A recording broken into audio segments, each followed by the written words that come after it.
రంగారెడ్డి జిల్లా Badangpet municipal corporation పరిధిలోని Almasguda RNR కాలనీలో అక్రమంగా ఇలాంటి అనుమతులు లేకుండా నిర్మించిన ఫంక్షన్ హాల్ను వెంటనే తొలగించాలని డిమాండ్ చేస్తూ కాలనీ వాసులు ఫంక్షన్ హాల్ ముందు ధర్నాకు దిగారు. రాజకీయ అండదండలతో అక్రమ నిర్మాణాన్ని చేపట్టి బెదిరింపులకు పాల్పడుతున్నారని కాలనీ వాసులు ఆవేదన వ్యక్తం చేశారు. కమిషనర్ వచ్చి అక్రమంగా నిర్మించిన షెడ్డుపై చర్యలు తీసుకునే వరకు ఇక్కడి నుంచి కదిలేది లేదని కాలనీ వాసులు తెలిపారు. కమిషనర్కు ఫిర్యాదు చేసినా పట్టించుకోవడం లేదని, అక్రమ నిర్మాణదారులకే ఒత్తాసు పలుకుతున్నారని కాలనీ వాసులు ఆరోపించారు. పేదవారు ఇళ్లు నిర్మించుకుంటే వెంటనే స్పందించి కూల్చివేసే మున్సిపల్ అధికారులు, పెద్దలు అక్రమంగా నిర్మాణాలు చేపడుతున్నా ఎందుకు చర్యలు చేపట్టడం లేదని ప్రశ్నించారు. పేదలకు ఒక న్యాయం, రాజకీయ పలుకుబడి ఉన్న వారికి ఒక న్యాయమా అంటూ ఆవేదన వ్యక్తం చేస్తున్నారు. ప్రజలు పడుతున్న ఇబ్బందులు అధికారులకు కనపడడం లేదా అంటూ ప్రశ్నించారు. పేరు శ్రవణ్ కుమార్ అండి. ఈ కాలనీలో నేను 4 సంవత్సరాల నుంచి ఉంటున్నాను. ఇది ఆర్ఎన్ఆర్ కాలనీ. ఈ కాలనీలో ఇల్లీగల్ కన్స్ట్రక్షన్ జరిగిందండి. ఇక్కడ ఫస్ట్ ఇనిషియల్గా కన్స్ట్రక్షన్ స్టార్ట్ చేసినప్పుడు గేమ్ జోన్ అని చెప్పారు, పిల్లల గేమ్ జోన్ అని చెప్పారు. ఆ తర్వాత ఒక 4 days బ్యాక్ ఇది ఆల్ ఆఫ్ సడన్గా కన్వెన్షన్ హాల్ అని బోర్డు పెట్టారు. మేము ఇమీడియట్గా మున్సిపల్ ఆఫీస్కి వెళ్ళి కమిషనర్ గారికి కంప్లైంట్ ఇచ్చాము. అదేవిధంగా ఎమ్మెల్యే గారికి కూడా కంప్లైంట్ ఇచ్చాము. ఎమ్మెల్యే గారు కమిషనర్కి రాశారు. కమిషనర్ కూడా నిన్న కలిసాము. వాళ్ళు రిపోర్ట్ తెచ్చుకొని యాక్షన్ తీసుకుంటా అన్నారు.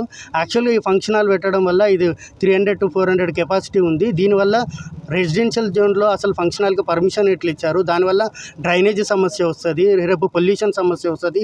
కాలనీలో చిన్నపిల్లలు, పెద్ద పిల్లలు ఉంటారు, స్కూల్కి వెళ్ళే వాళ్ళు ఉంటారు, కాలేజీకి వెళ్ళే వాళ్ళు ఉంటారు. వాళ్ళు చదువుకోవడానికి నైట్ టైంలో ఫంక్షన్ జరిగిన, డే టైంలో ఫంక్షన్ జరిగిన డీజే నడుస్తుంది. వాళ్ళు డ్రింక్ చేసి అన్నసరిగా ఆ కాలనీ ఇళ్ళ పక్కనే ఉంది కాబట్టి ఇంట్లో చిన్నపిల్లలు ఉంటుంది. ఏదైనా ఇన్సిడెంట్ జరిగినా, దానికి ఫైర్ సేఫ్టీ లేదు, ఏదైనా ఫైర్ యాక్సిడెంట్ జరిగినా కూడా ఇవన్నీ సమస్యలు ఉన్నాయి. ఇవన్నీ సమస్యలు మేము కమిషనర్కి, ఎమ్మెల్యే గారికి ఆల్రెడీ మేము రిపోర్ట్ చేశాము. ఈరోజు ఫంక్షన్ హాల్ ఓపెనింగ్ జరుగుతుంది. ఈ ఫంక్షన్ హాల్ ఓపెనింగ్ జరగదు. ఫంక్షన్ హాల్ కాకుండా వేరే ఏ గేమ్ జోన్ కానీ ఏ వ్యాపారం పెట్టుకున్నా మాకు అభ్యంతరం లేదు. మేము ఇక్కడ ఆర్ఎన్ఆర్ కాలనీ వాస్తవ్యం మేమందరము. నా పేరు మమత. నేను కరెక్ట్గా ఈ ఫంక్షన్ హాల్ వాల్కు ఆనుకుని ఉన్న ఇల్లే మాది. సో మాకేం చెప్పారంటే ఇనీషియల్గా 4 months బ్యాక్ ఇక్కడ ప్లే జోన్ అని చెప్పారండి. సరే ఈవినింగ్సే కదా, ప్లే జోన్ అంటే వీకెండ్సే కదా అని మేమేం వాయిస్ రైజ్ చేయలేదు.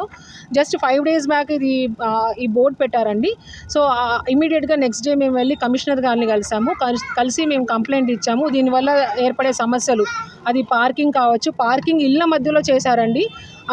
దానివల్ల దొంగతనాలు జరగచ్చు, మనకు తెలియని వ్యక్తులు రావచ్చు, మేము ఫంక్షన్ హాల్ తరపున వ్యక్తులు అని చెప్పచ్చు, మా బండ్లు తీసుకెళ్ళిపోవచ్చు, మా పిల్లలు ఉన్నారు, చిన్న పిల్లలు, వాళ్ళకి సేఫ్టీ ఇష్యూ అవుతుంది. అది కాకుండా ఫైర్ సేఫ్టీ లేకుండానే పెద్ద కిచెన్ అరేంజ్ చేశారు.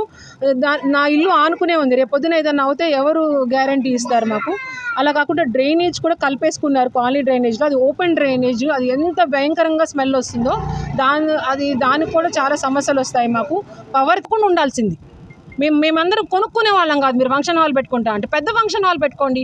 ఒక పొలిటికల్ బ్యాక్గ్రౌండ్ లేకుండా ఇంత ధైర్యంగా ఇల్లీగల్గా ఇంత పెద్ద కన్స్ట్రక్షన్ ఎలా చేస్తారండి? మేము ఒక ఫ్లోర్ లేపుకుంటేనే తెల్లారే మున్సిపల్ ఆఫీస్ నుంచి వచ్చి మీరు డబ్బులు కట్టించుకోండి అని ఇల్లీగల్గా 20,000 కట్టాలి, వాళ్ళకి 60,000 కట్టాలి ఫంక్షన్ హాల్. ఇంత ఫంక్షన్ హాల్ కడితే ఒక రసీదు చూపించమన్నాను, ఫైర్ సేఫ్టీ రసీదు చూపించమన్నాను, ట్రేడ్ లైసెన్స్ రసీదు చూపించమని చెప్పాను. ఈ ఫంక్షన్ హాల్ తాలూకు పర్మిషన్స్ అడిగాను, ఒక్క రసీదు కూడా వీళ్ళు చూపించలేదు. ఇవాళ చూపించకుండా నువ్వెవరు అడగడానికి? ఇది మా ప్లాటు, పోయి కమిషనర్ చెప్పుకున్నావుగా, అక్కడికి వెళ్ళి ధర్నా చేసుకో, ఇక్కడి నుంచి లెగు అంటున్నారు. సో మీరు కమిషనర్ గారు మిమ్మల్నే రమ్మంటున్నారు, మీరు రండి, మా ప్రాబ్లమ్ సాల్వ్ చేయండి. అంతవరకు మేము ఇక్కడ కూర్చుంటాం. పొలిటికల్ బ్యాక్గ్రౌండ్ లేదు, సో మేము రోడ్ల మీద కూర్చున్నాం. పొలిటికల్ బ్యాక్గ్రౌండ్ ఉంది కాబట్టి వాళ్ళు అలా ఫంక్షన్ హాల్ కట్టుకుని శుభ్రంగా లోపల పూజలు చేసుకుంటున్నారు.